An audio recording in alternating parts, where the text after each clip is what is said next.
Seja muito bem-vindo a esse momento de reflexão. Nós gostamos de começar cada momento da nossa liturgia, da nossa celebração, com uma expressão de boas-vindas, porque de fato isso flui do nosso coração. Há muita gratidão pelo fato de você ter separado um momento específico para estar conectado com a gente.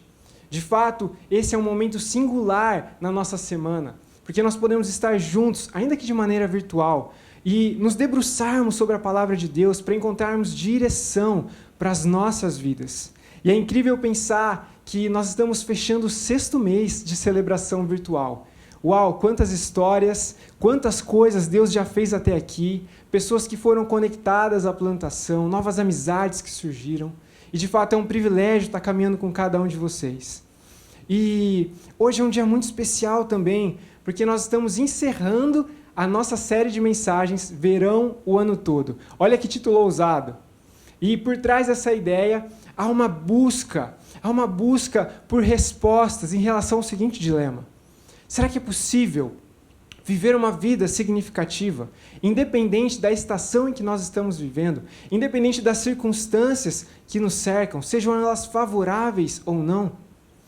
E a minha expectativa é que hoje, no encerramento dessa série de mensagens, você ainda tenha, de fato, fome e sede. Você ainda tenha o desejo de ouvir algo novo da parte de Deus. E eu quero orar para que, de fato, Deus possa abrir o teu entendimento, te dar essa fome e essa sede. Pai, no nome de Jesus, nós estamos aqui reunidos em teu nome. E nós temos fome, Deus, nós temos sede. Nós queremos te ouvir. E nós queremos, Deus, perceber o que o Senhor deseja falar com a gente, através, Deus, dessa mensagem, da conclusão dessa série. Pai, no nome de Jesus, abre o nosso entendimento. Nos dá uma santa curiosidade, Deus, um desejo de se aproximar da Tua palavra e, de fato, Deus, aceitá-la à medida que o Senhor, Deus, ministrar o nosso coração. Nós queremos viver uma vida significativa, Pai. Nós queremos viver essa vida, Deus, que não depende necessariamente das circunstâncias à nossa volta. E nós temos refletido sobre isso, mas nós sabemos, Deus, que o Senhor é quem pode consolidar isso no nosso coração, no nosso entendimento, para que a gente possa, Pai, avançar nas próximas estações desse ano com convicções, com firmes decisões, resoluções, para que isso seja possível. É no nome de Jesus que nós oramos. Amém. Eu realmente acredito que, apesar de nós estarmos caminhando para o encerramento dessa série, eu acredito que nós podemos experimentar o melhor de Deus através dessa mensagem. Eu acredito que o melhor está por vir não é simplesmente uma frase de efeito. Eu acredito que é uma convicção que flui do caráter de Deus, de uma movimentação de Deus em relação à grande história que Ele está escrevendo, de redenção, de transformação, de alcançar os perdidos. Isso é lindo, isso é maravilhoso, isso deve nos trazer esperança em relação ao futuro, porque o nosso Deus é um Deus de redenção, de restauração. Ele pega o caos e transforma o caos em algo belo, e é por isso que nós podemos esperar o melhor de Deus, mesmo nos desfechos mais improváveis. E durante essa série de mensagens, nós passeamos através do livro de Ruth. E sabe, nós comentamos aqui que o livro de Ruth é muito especial, porque narra a história de uma mulher real que viveu num contexto nada ideal. Conta a história de uma mulher que, apesar das circunstâncias adversas, nada favoráveis, por meio de um movimento de rendição a Deus, por meio de uma movimentação de arrependimento, de submissão da vida dela ao Deus Criador, ela pôde começar a sonhar com um futuro diferente, a construir um futuro diferente, a, de fato, experimentar o início de uma vida significativa. Isso é maravilhoso. E sabe, o que é mais legal em ter a história de Ruth no Antigo Testamento à nossa disposição é que no momento atual nós temos uma compreensão maior do desenvolvimento dessa história que Deus está escrevendo. Nós temos a convicção de que promessas já foram cumpridas em Jesus. Nós temos o Novo Testamento à nossa disposição. Isso traz uma oportunidade ainda maior de aprofundar a nossa reflexão e de extrair dessa história princípios, valores e aplicações práticas. Sabe, o livro de Ruth, ele é um livro muito legal porque ele reforça o fato de que as nossas resoluções, as nossas decisões, elas importam. Elas importam. E nós descobrimos que Ruth começou a experimentar essa vida significativa a partir de uma resolução, de uma firme decisão de se voltar para Deus. E esse é um movimento que pressupõe arrependimento. Então, Ruth viveu uma vida marcada também pela renúncia, pelo arrependimento, por um abandono dos velhos caminhos, dos ídolos do seu passado. E nós vimos que o próximo passo, o próximo movimento para quem deseja viver uma vida significativa é se voltar para o próximo. Ou seja, nós nos voltamos para Deus, abandonamos os velhos caminhos, tiramos os nossos olhos de nós mesmos e agora nós temos margem para olhar ao nosso redor e contemplar o outro e viver uma vida de serviço marcada pela generosidade. Uau, uma vida marcada pela generosidade. E no encerramento da mensagem anterior, eu dei uma dica sobre o tema dessa mensagem de conclusão da série. Eu disse que hoje nós teríamos o privilégio de começar a observar os resultados das decisões, das resoluções de Ruth, ou seja, o resultado de uma vida significativa. E o fato é que uma vida significativa precisa sempre resultar em algo, não em qualquer coisa, mas em algo. E esse algo tem nome: legado. E legado é, na verdade, uma contribuição que nós deixamos para além de nós, mesmo quando nós não estamos mais aqui, mesmo após a nossa morte. E como o Ricardo pontuou no início da nossa celebração, sabe, construir um legado não tem relação com fazer alguma coisa no término da nossa vida que resulte em contribuições, que resulte em um legado. Não, legado tem relação com um processo. A construção de um legado se dá no processo de uma vida significativa, que é marcada por decisões, por resoluções sábias em parceria com Deus, assim como Ruth estava vivendo. E eu sei que no movimento evangélico brasileiro, em alguns corredores de algumas comunidades, de algumas igrejas, falar sobre legado talvez possa soar como uma ideia de triunfalismo, pensar no meu sucesso, nas minhas contribuições, mas eu quero dizer para você que pensar em legado não tem relação com triunfalismo. Pensar em legado tem relação com a vontade de Deus para as nossas vidas.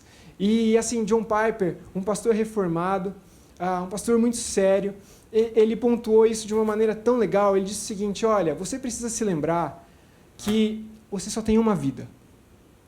Uma vida. Depois da queda, quando o pecado entrou, a consequência é a morte, e nós só temos uma vida. E nós precisamos nos lembrar que o projeto inicial de Deus para essa vida tem relação com o entendimento de que nós fomos criados para Deus. Para Deus.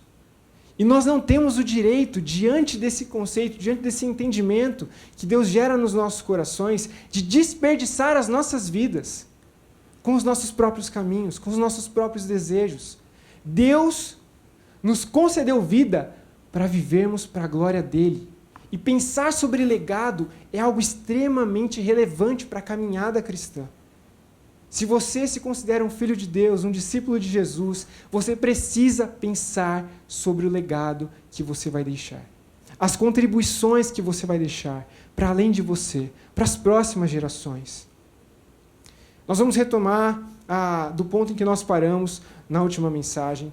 E se você perdeu uma das mensagens dessa série, eu quero dizer para você que elas estão disponíveis no nosso canal no YouTube, graças à generosidade, ao investimento de pessoas que têm acreditado na plantação e na produção de todo esse conteúdo, que tem o objetivo de servir você, de levar você a viver a sua fé de maneira autêntica, a compartilhar a sua fé, te equipar.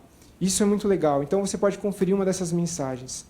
No ponto em que nós paramos, Ruth, depois de se voltar para Deus, depois de estabelecer uma decisão de servir a sua sogra por meio da generosidade, ela sai em busca de trabalho e providencialmente ela para nos campos de Boaz. E nós vimos que, à medida que Ruth estava trabalhando ali, a história dela se espalhou em meio aos funcionários e chegou aos ouvidos de Boaz, um homem rico, um homem íntegro, um homem temente a Deus. E Boaz, ele é levantado por Deus para abençoar a Ruth. À medida que Ruth, ela decide servir a sua sogra, abençoar a sua sogra, naquela situação tão difícil que elas estavam vivendo, Deus levanta um homem para abençoar Ruth. Para abençoar Ruth e, consequentemente, abençoar a sogra de Ruth. E depois de um longo dia de trabalho, Boaz abençoa muito a vida de Ruth. Ele exerce muita generosidade e Ruth volta para casa, encontra com a sua sogra e apresenta todo o resultado do trabalho e também da generosidade que foi exercida sobre ela. E a sogra de Ruth, ela não entende o que está acontecendo. Eu acredito que talvez ela tenha até ficado preocupada. De onde você tirou tanta provisão? Porque assim, não é normal que uma viúva saia para trabalhar nas condições em que nós estamos e volte com mais do que o suficiente, mais que o necessário. O que aconteceu, Ruth? E Ruth então compartilha tudo que havia acontecido. Ela diz, olha, eu me deparei com um campo específico e um homem chamado Boaz, ele decidiu nos abençoar, ele deu instruções específicas para os funcionários dele, e de fato isso gerou para nós toda essa quantidade de provisão. E mais do que isso, sabe, esse Boaz, ele me convidou para continuar trabalhando com ele até o fim da colheita. E eu voltei para casa também sem entender muito o que aconteceu, mas muito feliz para compartilhar essas novidades com você. E aí, a sogra de Ruth, ela tem um estalo, ela se lembra de algo, e ela para esse diálogo e diz para Ruth o seguinte, olha, Ruth, para tudo, deixa eu te contar uma coisa. Boaz não é simplesmente um homem rico, um homem íntegro e um homem temente a Deus. Boaz é um dos nossos parentes mais próximos, que tem o direito de exercer a função de resgatador. E para elas, isso era uma grande luz no fim do túnel. Desse túnel escuro que há tanto tempo elas estavam percorrendo. De vulnerabilidade, de necessidade, de tristeza, de desafios.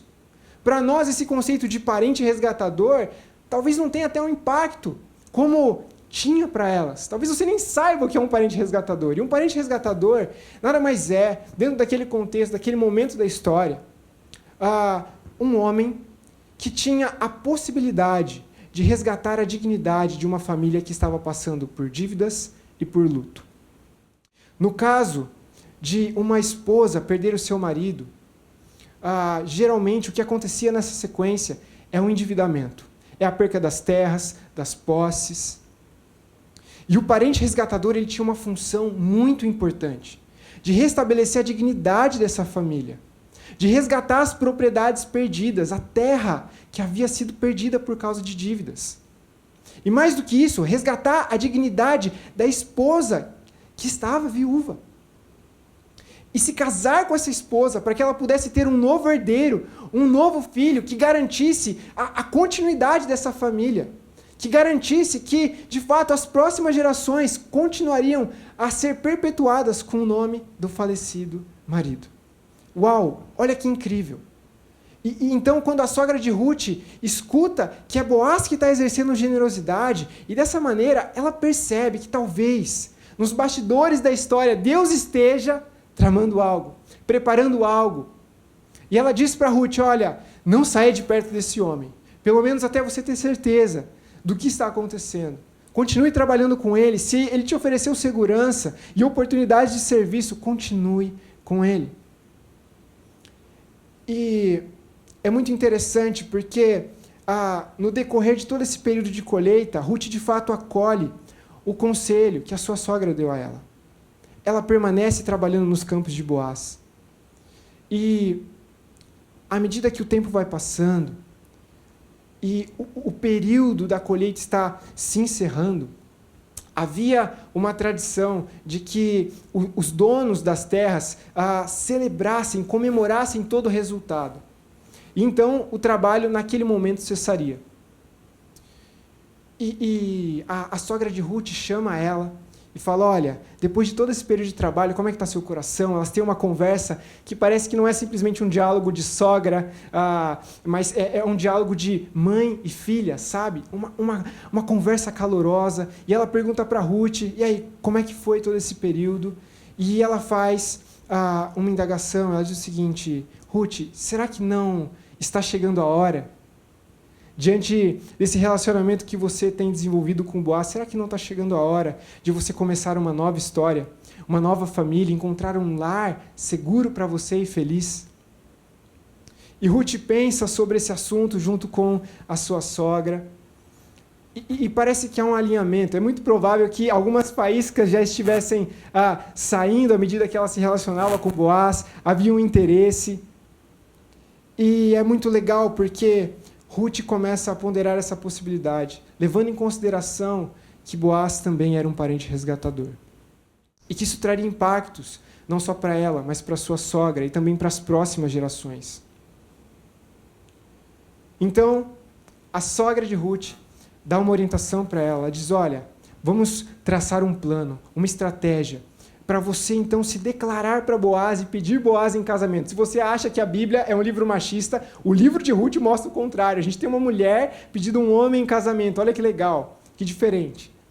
E, de fato, a sogra de Ruth dá algumas dicas e elas estabelecem junto um plano. Elas não deixam nada ao acaso. Então, Ruth começa a preparar todas as coisas para se aproximar de Boaz no término da colheita. Num momento adequado, num momento propício, em que ela teria, de fato, a oportunidade de conversar com ele a sós. Ter uma conversa sincera, franca, abrindo seu coração, seus sentimentos, suas intenções, longe de ouvidos e olhos curiosos. E assim ela faz. Ela encontra com Boaz no momento adequado, propício, e ela abre o seu coração. Ela expõe as suas intenções. E ela pede, Boaz, eu quero muito me casar com você. Resgate não só as nossas terras, mas resgate também a mim como esposa. E a gente tem aqui uma transição de uma história dramática para um movimento que vai dar a sequência com uma pegada muito mais de romance. A história começa a ficar muito interessante. E aí Boaz, ele joga uma notícia nesse diálogo, nessa conversa, e informa a Ruth de que, apesar de haver de fato essa possibilidade de ele resgatar as terras, resgatar Ruth e trazer ela para sua família como esposa, havia um outro parente resgatador mais próximo, que estava à frente de Boaz em relação a esse direito, que poderia resgatar as terras e se casar com Ruth. E parece que as expectativas aqui começam a ser frustradas, um clima de incerteza, e agora?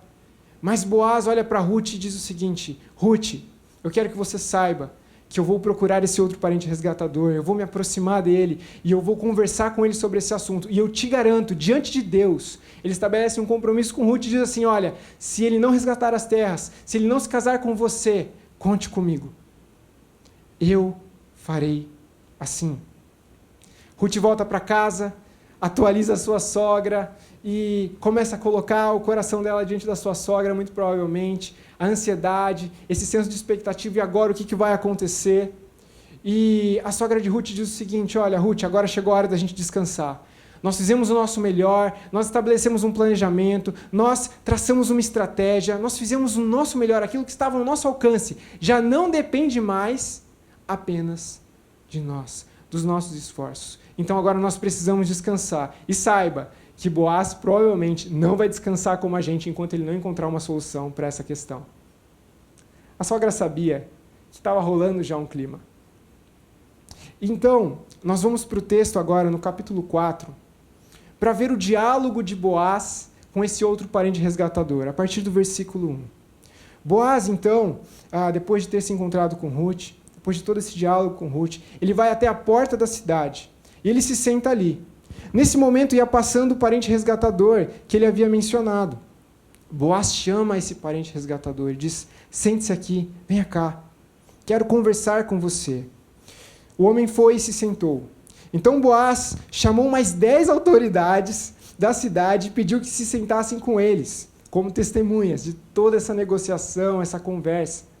Para a gente entender que para Boaz isso de fato era algo importante.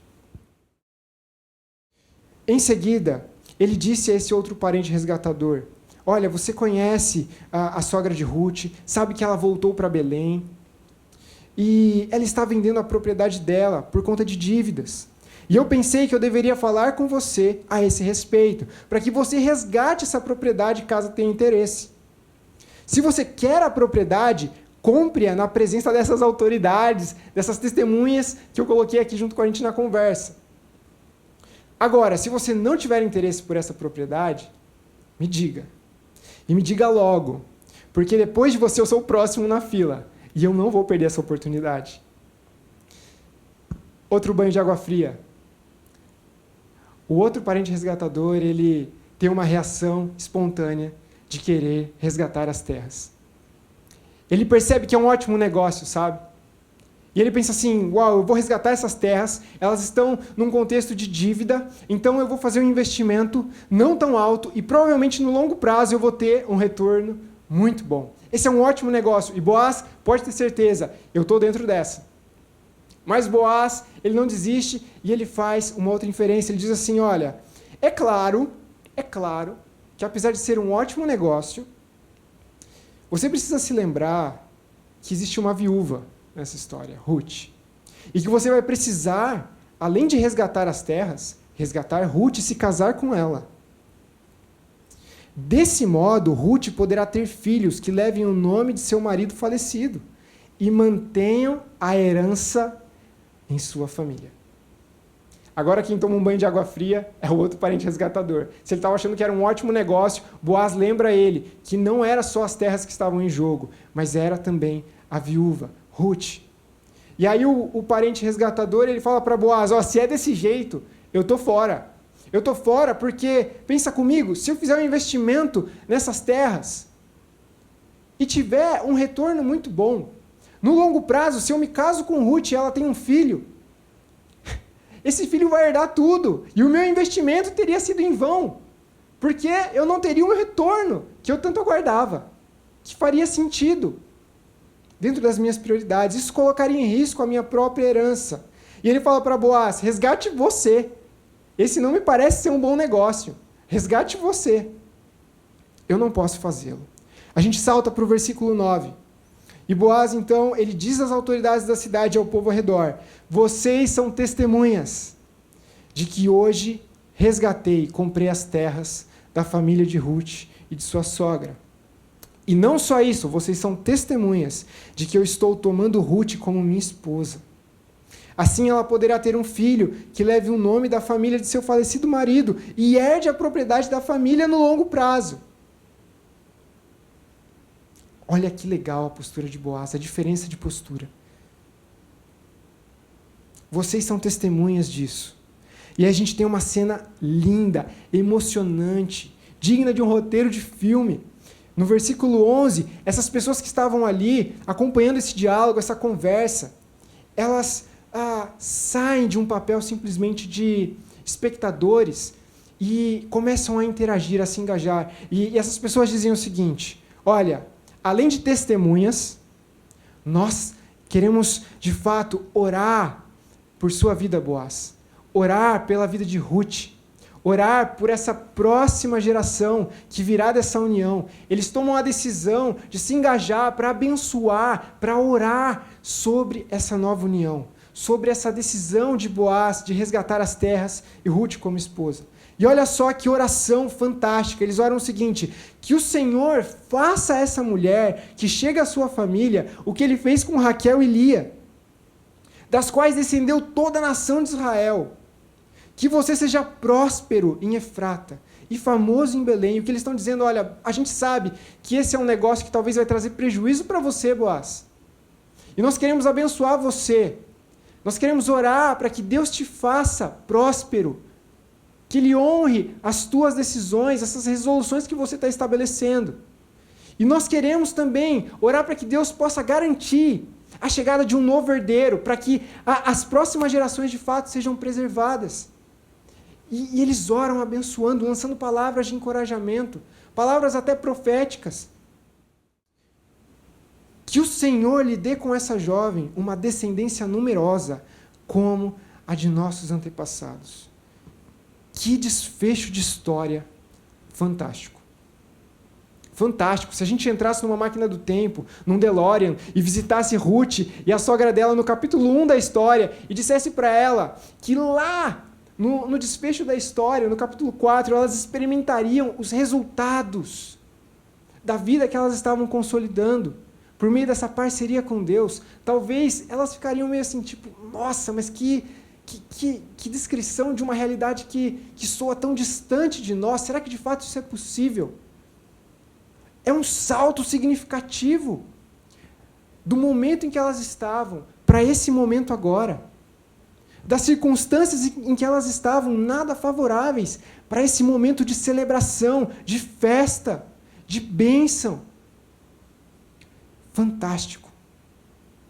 Então, agora nós temos uma noção daquilo que está florescendo, dessa vida significativa que Ruth começou a consolidar em parceria com Deus.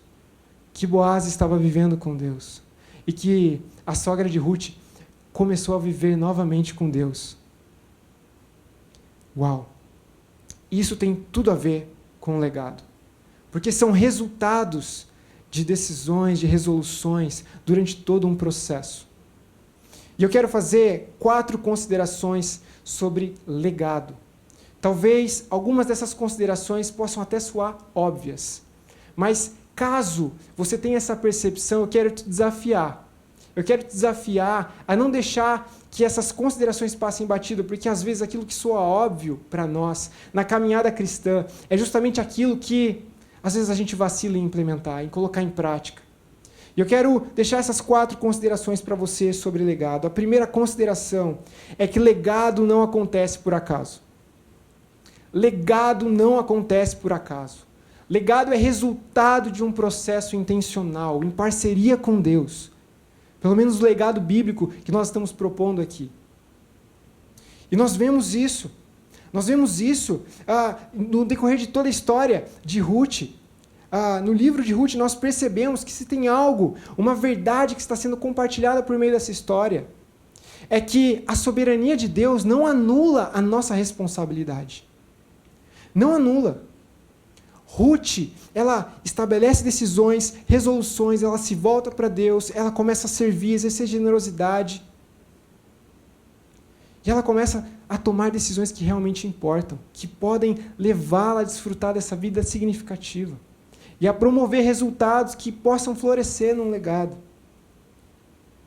E a gente percebe isso não só na história de Ruth, mas em tantas outras histórias no Antigo Testamento, no Novo Testamento. Sabe, Deus invadindo a história por meio de iniciativas, por meio de decisões dos seus filhos.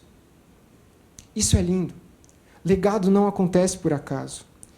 E dentro dessa etapa da história que nós estamos considerando na conclusão hoje, nós passamos por alguns diálogos. O primeiro diálogo de Ruth com a sua sogra em relação a esse provável pedido de casamento que ela faria para Boaz. E a gente percebe claramente que o conselho da sogra de Ruth para ela é, olha, não deixe nada ao acaso, vamos estabelecer um plano, uma estratégia, vamos investir o nosso tempo, os nossos esforços e vamos fazer tudo aquilo que está ao nosso alcance.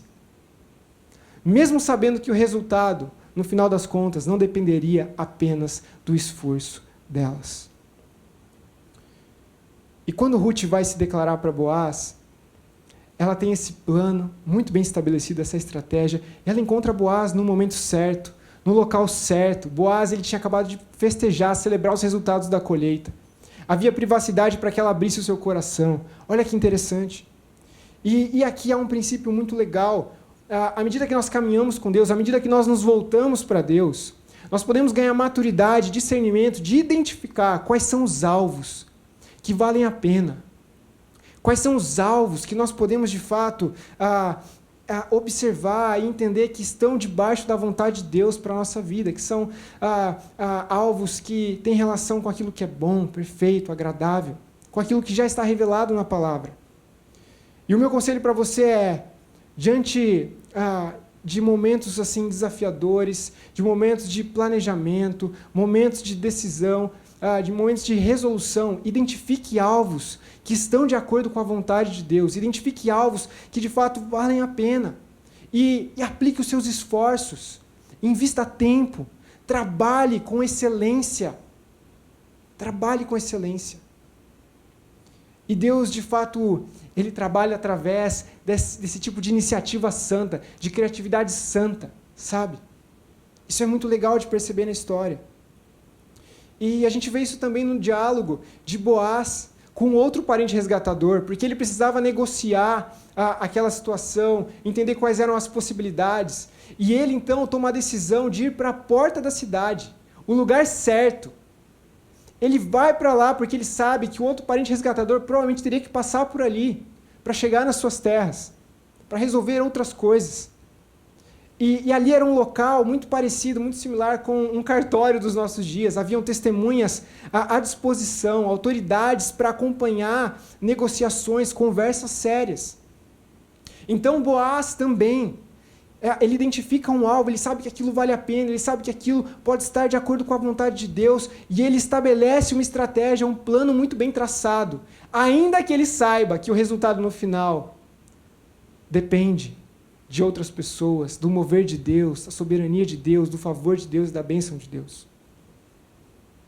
Isso é muito legal, isso é muito profundo.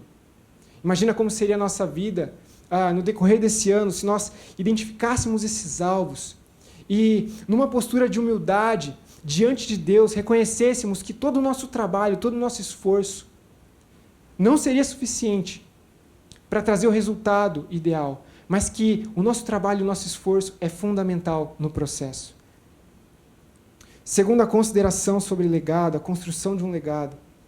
Legado não se constrói sozinho.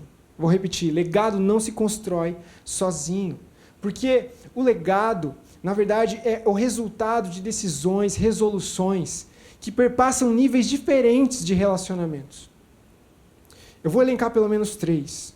O primeiro nível é um nível individual. Se a gente olha para a vida de Ruth, para a maneira como ela estava consolidando as suas decisões, suas resoluções lá no início da história, a gente percebe decisões, resoluções no nível individual, entre ela e Deus. Sabe, decisões e resoluções que são intransferíveis. Tem algumas decisões e resoluções que os seus pais não podem estabelecer por você, que o seu irmão não pode estabelecer por você, que eu, como pastor, não posso estabelecer por você. Há um nível individual de responsabilidade. O segundo nível é um nível familiar, nós vemos isso. Ruth procurando a sua sogra, ouvindo conselhos de pessoas mais sábias, e envolvendo essas pessoas em suas decisões, e tomando decisões dentro desse âmbito familiar. Olha que legal. Terceiro nível, um nível comunitário. Nesse desfecho da história, no ápice, que a gente vê a comunidade, as pessoas, as testemunhas, as autoridades orando por Ruth, por Boaz, nós temos essa concepção de comunidade interagindo com a história de indivíduos, de um casal, de uma família, e abençoando, declarando palavras de direção, de encorajamento, de bênção. Eu quero ler de novo a oração que eles fizeram por Ruth e por Boaz. Somos testemunhas, nós queremos orar por essa nova união, que o Senhor faça a essa mulher que chega à sua família o que Ele fez com Raquel e Lia. Deus, Ele havia abençoado Raquel e Lia com filhos. E eles acabam explicando aqui na própria oração, discorrendo, olha, das quais descendeu toda a nação de Israel. Olha a profundidade da bênção que essas pessoas, essas autoridades, essas testemunhas, no nível comunitário, estão proferindo sobre a vida de Ruth, de Boaz e de Noemi também. Que você, Boaz, apesar de estar entrando num negócio que talvez te traga um certo prejuízo, que Deus possa te abençoar, possa te tornar próspero, honrar a tua decisão. E que você, de fato, possa ser famoso em Belém. E esse é um ponto muito importante. Guarde isso aí com você. Quantas vezes Na nossa jornada de fé, às vezes nós somos tentados a acreditar que nós podemos viver uma vida significativa apenas no nível individual. Eu e Deus, ninguém pode me julgar, eu não preciso de ninguém, eu posso consolidar a minha espiritualidade, a minha vida dentro das 4 paredes da minha casa, com as minhas próprias convicções. Nós somos tentados, às vezes, a pensar dessa maneira. E o que eu quero propor aqui, através dessa reflexão, é que você não pode viver uma vida significativa que resulte na construção de um legado, em contribuições para além de você mesmo, para as próximas gerações, se você tiver esse tipo de convicção e mentalidade. Porque essa não é a vontade de Deus e não é a forma como Deus trabalha nas nossas vidas. O nosso Deus é um Deus do nós. Pai, Filho, Espírito Santo, Deus da comunidade, da igreja, do corpo. Vamos para a terceira consideração. Legado não se constrói para si mesmo. Porque esse legado são contribuições para as próximas gerações, para além de nós mesmos, que precisam permanecer depois que nós já não estamos aqui. Não faz sentido ter uma busca, construir um legado, viver uma vida significativa para consolidar o estilo de vida que eu quero viver e que eu quero que os meus filhos vivam. Legado não tem relação com esse tipo de construção para si mesmo, para nós mesmos. E é curioso porque na história de Ruth, no capítulo 4, nós vemos, através da conversa de Boaz com outro parente resgatador, nesse diálogo, algo muito interessante que faz uma distinção clara entre esses 2 homens. Apesar deles terem o mesmo título, a mesma oportunidade de resgatar as terras e se casar com Ruth, apesar deles terem o mesmo título, eles apresentam prioridades diferentes. Esses 2 homens apresentam princípios diferentes, corações diferentes. Eles têm o mesmo título, mas os corações, as prioridades, as intenções são completamente diferentes. E a gente vê isso no versículo 5, quando o outro parente resgatador se mostra disponível, interessado nessas terras, e Boaz entra em cena dizendo, olha, mas você está pensando no lucro, deixa eu te lembrar uma coisa, tem uma viúva, tem uma família que vai precisar dessas terras no futuro. Aquele homem, o outro parente resgatador, ele estava preocupado em aumentar as suas riquezas, as suas posses, e encontrar um bom negócio para prosperar, para crescer financeiramente. E quando ele percebe que haveria um prejuízo, que talvez ele não teria o retorno que ele aguardava, que ele desejava, ele sai de cena, ele abre mão do direito que ele tinha, da oportunidade que ele tinha, de resgatar as terras e se casar com Ruth para garantir a descendência futura dessa família. E quantas vezes a gente não calcula os nossos movimentos, às vezes com esse tipo de mentalidade. Será que vale a pena eu investir em determinada pessoa? Será que eu vou receber em troca esse investimento que eu tenho, de fato, despejado sobre essa pessoa? Será que, se eu investir financeiramente numa causa específica, será que eu vou ter um retorno? E às vezes a gente está calculando as coisas a partir desse princípio equivocado. Como se o lucro fosse tudo. Como se o sucesso fosse tudo. Como se lucro e sucesso tivessem relação com o legado. A última consideração sobre a construção de legado é que legado não é algo que deve apontar para a minha vida, nem para a sua vida.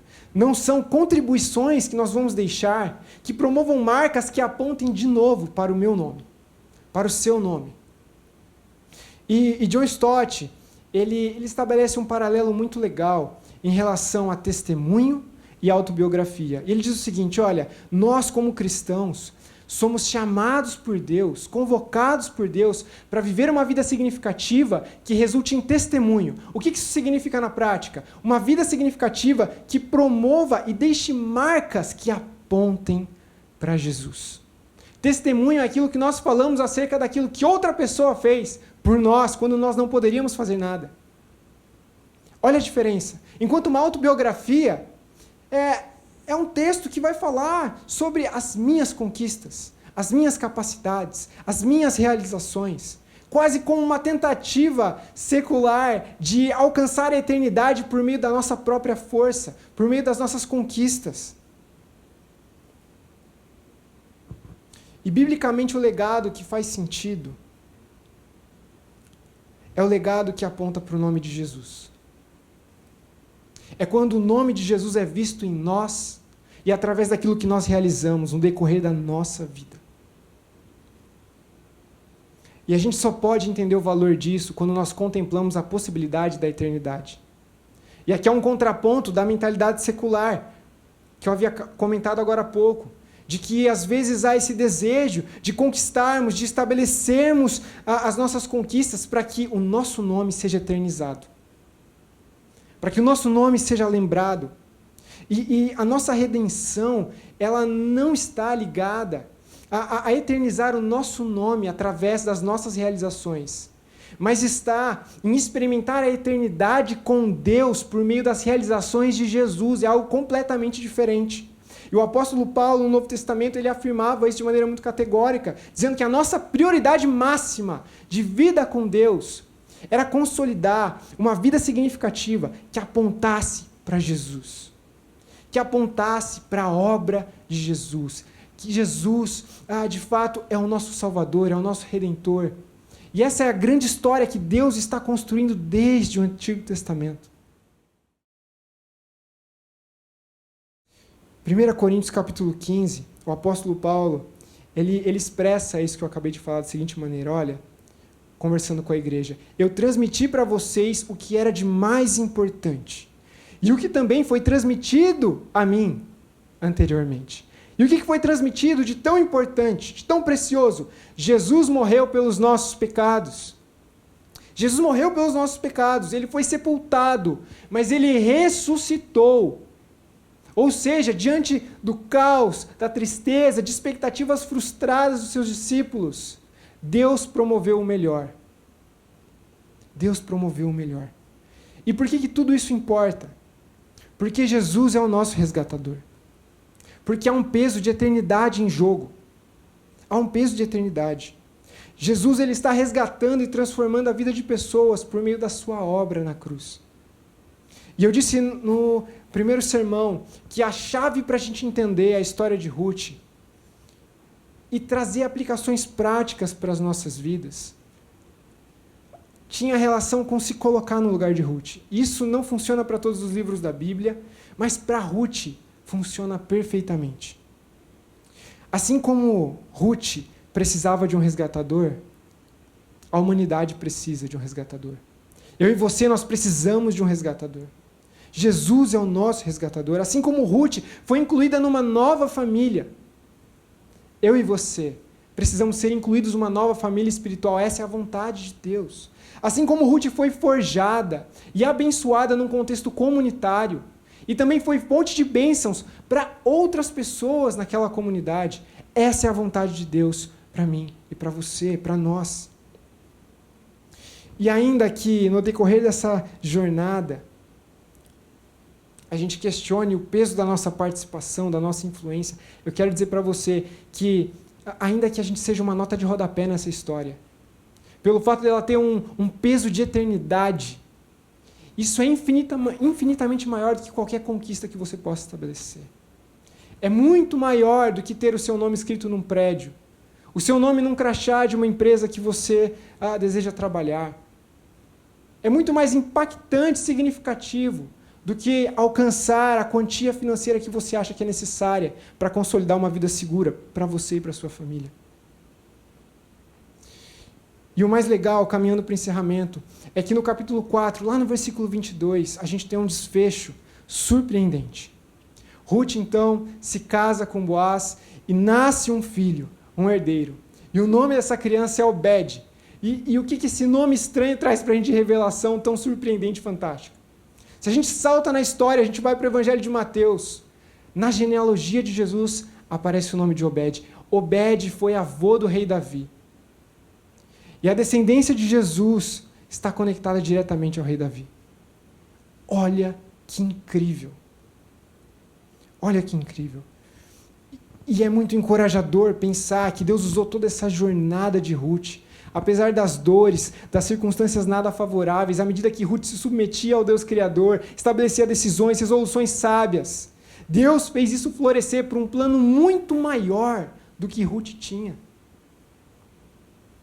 Fez florescer num plano muito maior, que inclusive naquele momento, ela não tinha sequer condições de calcular quais seriam os impactos, os resultados, as contribuições.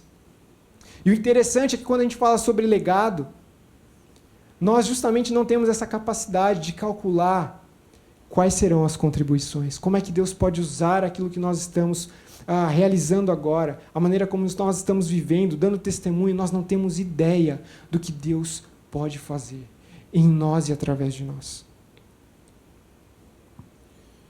E antes da gente encerrar o sermão, essa mensagem de conclusão dessa série, eu queria dizer para você que nesse momento há uma oportunidade. Se você vem acompanhando essa série desde o início, você já recebeu, muito de Deus. Eu tenho certeza disso, de que Deus falou grandes coisas ao seu coração. E toda vez que nós escutamos a voz de Deus, toda vez que nós conhecemos mais a sua palavra, nós temos uma grande oportunidade à nossa frente. Mas a oportunidade sem decisão, sem resolução, não vale muita coisa. Não vale muita coisa.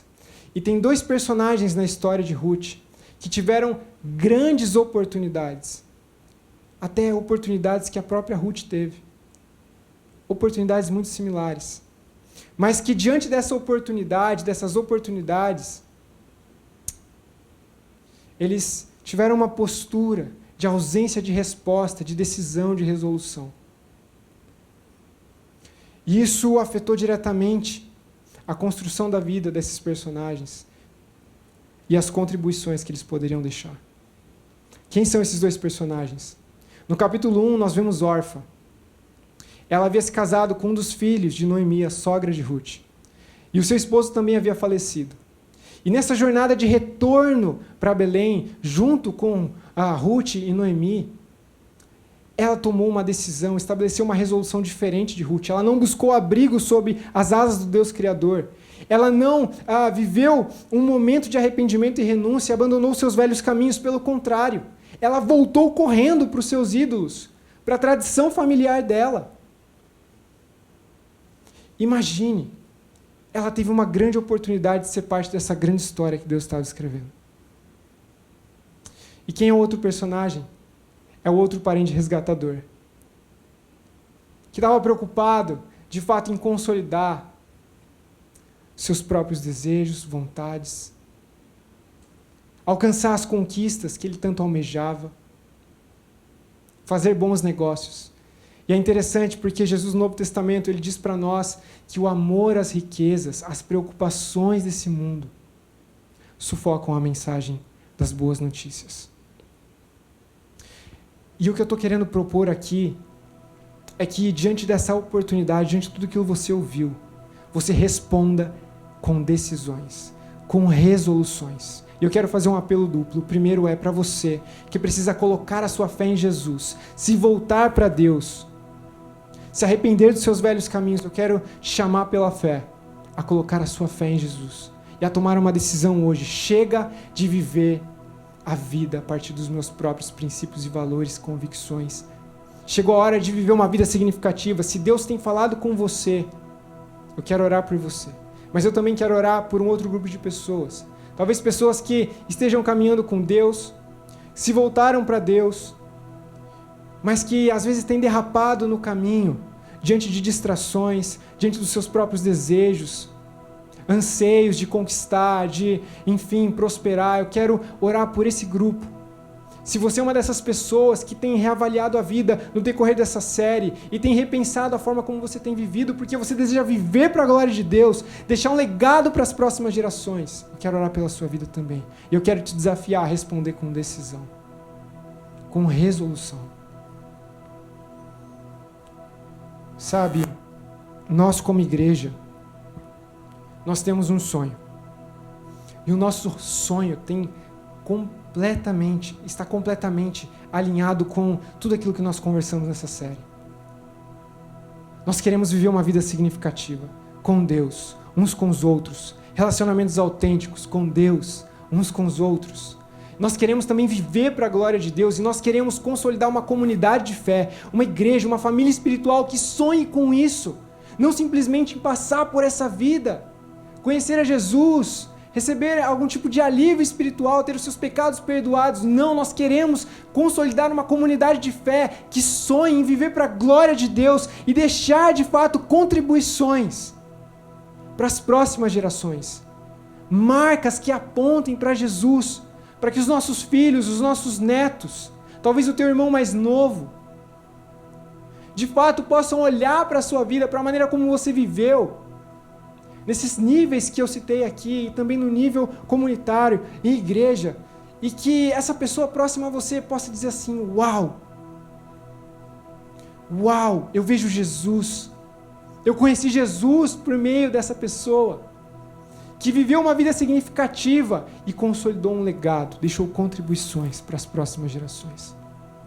Lembre-se, você só tem uma vida, e essa vida foi criada por Deus e para Deus.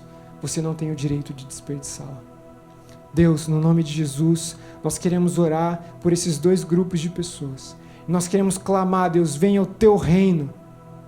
Consolide, Deus, as decisões e as resoluções, que o teu Espírito possa trabalhar nos corações, que tem, Deus, caminhado com a gente durante essa jornada, durante essa série de mensagens. Faz florescer, Deus. Faz florescer nos corações decisões, resoluções. E que nós, Pai, possamos experimentar, de fato, os resultados dessa vida significativa que o Senhor deseja que a gente viva. E que a gente possa, Deus, deixar contribuições. Multiplica, Deus, os frutos. Consolida o esforço das nossas mãos e faz prosperar para que, Deus, isso possa transbordar além de nós, para as próximas gerações. Nós acreditamos na tua bondade, no teu poder e na tua soberania. Nos ajude, Deus, a abraçar a nossa parte nessa história, a nossa responsabilidade. No nome de Jesus. Amém.